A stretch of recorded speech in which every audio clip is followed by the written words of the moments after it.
കർണാടകയുടെ coffee land. കർണാടകത്തിലെ ഏറ്റവും ഉയരം കൂടിയ മലനിരകളിലൊന്ന്. വിശാലമായ പച്ചപ്പുൽത്തകിടുകളാലും വെള്ളച്ചാട്ടങ്ങളാലും സമ്പന്നമായ ഇടം.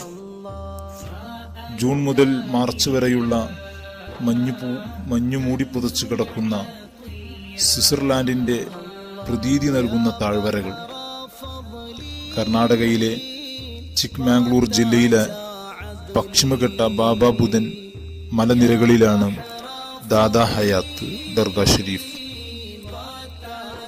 ഞങ്ങൾ ഇവിടേക്ക് ചിക്ക്മാംഗ്ലൂരിൽ നിന്നാണ് യാത്ര ആരംഭിക്കുന്നത്. കുത്തനെയുള്ള കയറ്റങ്ങളും വളവും തിരിവും, ഭയപ്പെടുത്തുന്ന കൊക്കകളും, വാഗമണ്ണിനെ തോൽപ്പിക്കുന്ന മൊട്ടക്കുന്നുകളും, ആർത്തുവരുന്ന വെള്ളച്ചാട്ടങ്ങളാലും സമ്പന്നമായ ഇവിടേക്കും കേരളത്തിൽ നിന്നുള്ള ടൂറിസ്റ്റ് ബസ്സുകൾ കടത്തിവിടാത്തതിനാൽ ചിക്ക്മാംഗ്ലൂരിൽ നിന്നും കോയിസർ വാടകക്കെടുത്താണ് ഞങ്ങൾ മല കയറിയത്. സമുദ്രനിരപ്പിൽ നിന്നും 2000 അടിയോളം ഉയരമുള്ള മലമുകളിലേക്ക് 30 കിലോമീറ്റർ താണ്ടിയുള്ള അനിർവചനീയമായ യാത്ര. ബാബാ ബുദൻഗിരി എന്നും ഇവിടെ അറിയപ്പെടുന്നുണ്ട്. 11ാം നൂറ്റാണ്ടിൽ അറബിയിൽ നിന്നും വന്ന അബ്ദുൽ അസീസ് മക്കി റളിയല്ലാഹു അൻഹു എന്ന സൂഫി ഇവിടത്തെ ഗുഹയിൽ താമസമാക്കുകയും ചില അക്രമകാരികൾ തന്നെ ആക്രമിക്കാൻ വന്നപ്പോൾ മഹാൻ പെട്ടെന്ന് അപ്രത്യക്ഷമാവുകയും ചെയ്തു.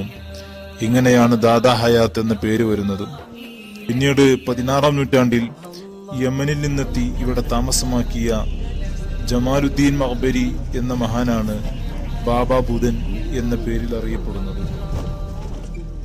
ഇദ്ദേഹമാണ് ഇന്ത്യയിൽ ആദ്യമായി കാപ്പി കൃഷി ആരംഭിക്കുന്നത്.